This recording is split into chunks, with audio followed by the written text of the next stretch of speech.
আমরা যদি আমাদের কোডে যাই, আর আমরা এই পুরো প্লাগইনটা কিন্তু প্রসিডিউরাল কোডে লিখবো, প্রসিডিউরাল ওয়েতে, আমরা কোনো অবজেক্ট ওরিয়েন্টেড ইউজ করব না এই প্লাগইনটাতে। সো এইখানে আমরা এই ক্লাস লোডেডেই আমাদের বাকি হুকগুলোকে ইনিশিয়ালাইজ করব বা অ্যাড করব।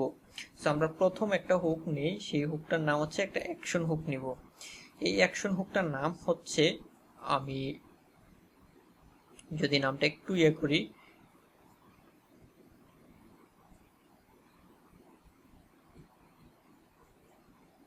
আমি নামটা কপি করে নিয়ে আসছি, e-commerce product option inventory product data. আচ্ছা, যদি আপনি ইনভেন্টরি ট্যাবে অ্যাড করতে চান তখন এই ইনভেন্টরিটা দিতে হয়। যদি জেনারেল হইতো তাহলে এটা জেনারেল হইতো, আমরা একটু পরে দেখবো যে আসলে বিভিন্ন ট্যাবে কিভাবে করি।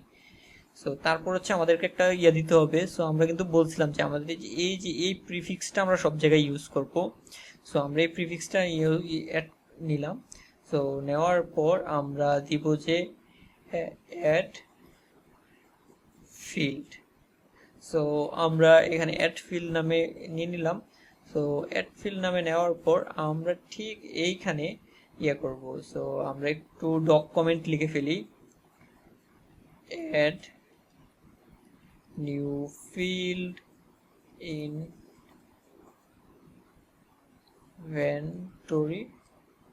Inventory tab. সো আমরা এখানে একটা ফাংশন নিই, ফাংশন নিয়ে করি। সো এই ফাংশনটাতে আমরা জাস্ট আমাদের ইয়েটা অ্যাড করে দিব,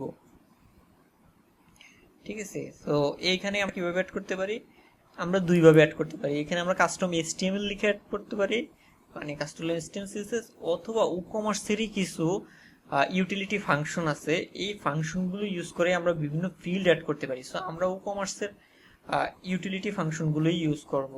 সো ই-কমার্স, আমি ফাংশনগুলো বলি, মানে ই-কমার্স WP, এই যে এইখানে আমরা চলে আসছি, টেক্সট ইনপুট নামে ই-কমার্সের একটা টেক্সট ইনপুট আছে। সো ওই ইয়াটাই আমরা মূলত ইউজ করব। সো আমরা এইখানে এটা শেষ করলাম। সো আমরা এখানে একটা অ্যারে নিব, এটা একটা অ্যারে অ্যাকসেপ্ট করে শুরুতেই, তো অ্যারে আকারে। তো এই যেহেতু আমরা একটা ইনপুট টাইপ দিতে গেলে যা যা লাগে, অ্যাট্রিবিউট লাগে, ও মূলত ওইগুলোকেই অ্যারে এলিমেন্ট হিসাবে অ্যাকসেপ্ট করে। সো আমরা নিলাম হচ্ছে আইডি। সো আমরা ওকে, আমাদের এইখানে একটু হয়ে গেছে। সো আইডি হিসাবে নিলাম। সো আইডি আমরা নিব এরকম ভাবে নিব। সো আমাদের এই যে একটা প্রথমে আন্ডারস্কোর দিব, যদি আমরা কোনো মেটা ইউজ করি বেশিরভাগ সময় আমরা আন্ডারস্কোর দিয়ে শুরু করব মেটাগুলো। সো মেটাগুলো আন্ডারস্কোর দিয়ে শুরু করার পর আমরা এই যে আমাদের প্রিফিক্সটা ইউজ করব, দেন আমরা করব যে মিন অর্ডার কেটিআই দিয়ে সহজে, এটা হচ্ছে একটা শর্ট ফর্ম কোয়ান্টিটির। সো এইভাবে মূলত আমরা ইউজ করব। তারপর হচ্ছে আমরা দিব একটা লেভেল দিব, দেন হচ্ছে লেভেল দিব, আর লেভেলটাকে সে ট্রান্সলেটেবল করে দিব। সো আমরা দিব হচ্ছে মিনিমাম অর্ডার কোয়ান্টিটি।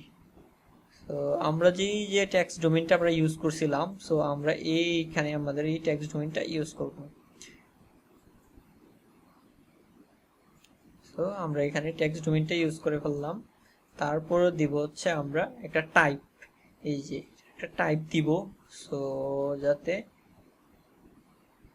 করি, সো আমরা টাইপ হচ্ছে নাম্বার, যেহেতু আমরা এখানে নাম্বার অ্যাকসেপ্ট করব। সো আমরা একটা নাম্বার দিব, দিয়ে করব। তারপর একটা আমরা ডেসক্রিপশন দিতে পারি, হ্যাঁ, ডেসক্রিপশন, এই যে এখানে আমরা একটা ডেসক্রিপশন দিতে পারি, দিলে হচ্ছে set the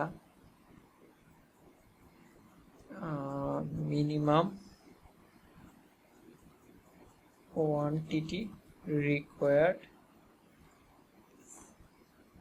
required for this, sorry আমার টাইপিং মিস্টেক হচ্ছে,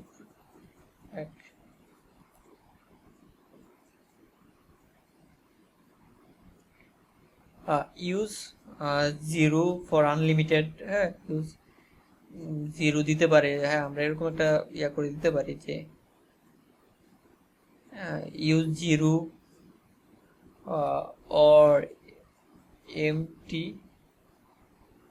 for no restriction, এরকম আমরা একটা ইয়ে দিয়ে দিতে পারি।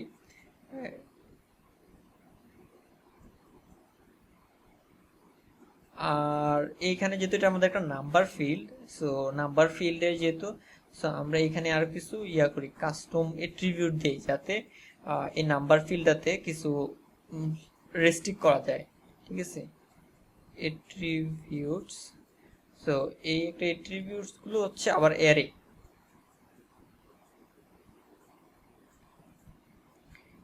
অ্যারে, সো এরতে আমরা দিলাম হচ্ছে মিন, ওই যে আমরা যে ইনপুট নাম্বার ইনপুট নেওয়ার সময় যেগুলো ইউজ করি। সো মিনিমাম হচ্ছে 0, আর এইখানে দিতে পারি স্টেপ, যে কত স্টেপে যাবে বা করবে। আর ম্যাক্সিমাম তো কোনো লিমিট নাই, আমরা তো ম্যাক্সিমাম কোনো লিমিট দিতেও চাই না। হ্যাঁ, এই হচ্ছে আমাদের একটা ফিল্ড। সো আমরা যদি এখানে সেভ করি, সেভ করে আমরা জাস্ট এই যে আমরা কিন্তু প্রোডাক্ট এডিটর ইয়াতে আসি, প্রোডাক্ট এডিটরে থাকার কারণে আমরা ইয়ে করতে পারবো। আমরা যদি প্রোডাক্ট এটা একটা রিলোড দেই,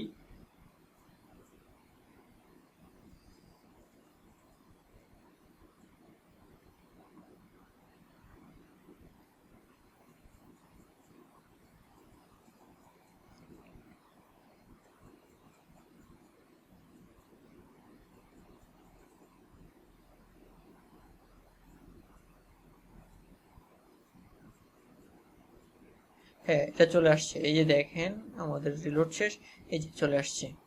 সো এখন চলে আসছে, এখন আমরা জাস্ট দিলাম যে 10 দিয়ে আমরা এখন আপডেট দিলাম, দেখবেন কি হয়।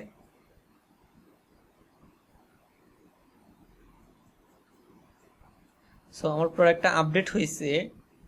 হ্যাঁ, আপনি যদি নিচে আসেন এবং ইনভেন্টরি ট্যাবে আমরা যাই, দেখেন নাম্বারটা নাই। কেন নাই?